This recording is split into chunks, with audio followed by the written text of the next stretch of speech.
we sort of touched upon this thing about which I'm very interested, which is how we measure success. And I've always found it interesting, given that I kind of ended up in advertising by happenstance, that we are an industry of great hubris that defines our success by metrics that we have defined, like CPM and CPC and things like that. What does this whole fraud thing mean for that, in the context of that?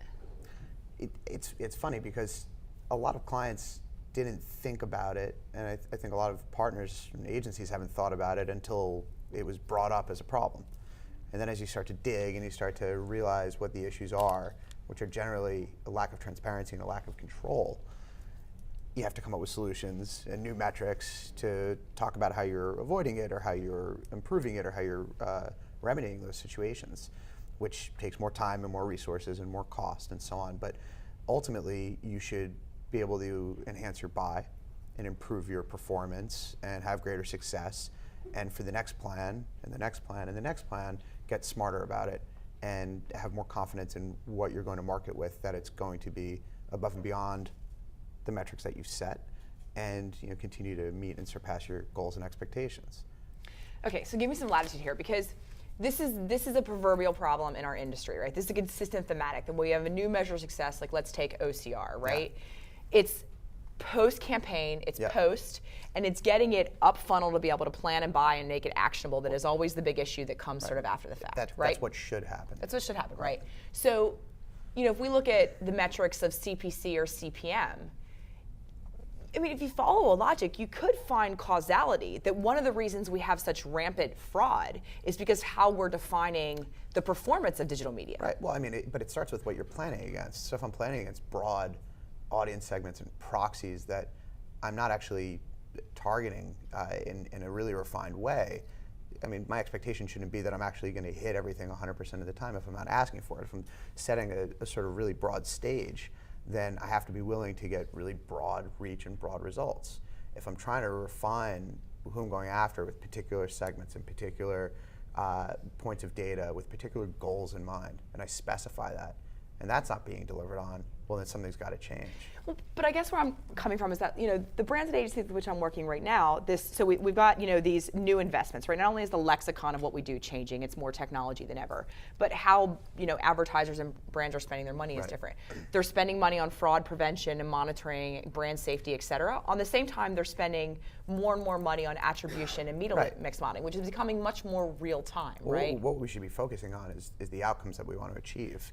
And if you plan on that, and you plan on capturing people's attention, driving some action, some sort of an engagement, or getting someone to go through some experience, whatever that outcome is that you're planning on should be absolutely what you're trading off of. But see, I guess what I'm saying is, like, you know what, screw that, because that just makes it a bigger problem to solve. Why not just say, why don't we focus on business outcomes? Like, let's get a business KPI driven digital ecosystem. I mean, if media mix modeling is becoming real time, I was talking to a media mix modeling platform a few weeks ago, and they were telling me that their clients now, they have such real time data. They're telling them to put 15-day holds on all their insertion orders, so they can pull or move, because they're getting such real data. Look, if a client is as sophisticated to be able to move in real time based on sales, let's just take sales as an example, which many clients ultimately are going to attribute back to their marketing mix, and then make adjustments on that. And to date,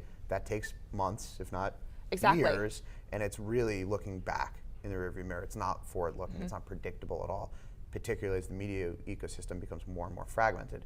But if I can start to optimize on that in real time and plan on it for each sort of successive effort, that's great. But if I can't, in the absence of that data, because I can't always get at sales data, if I'm a CPG, I'm relying on Walmart and Amazon and everyone else, and they're not giving it to me in real time, potentially, not today at least. So I need proxies, I need correlations. I need to know that some engagement led to some lift in something else that drives sales.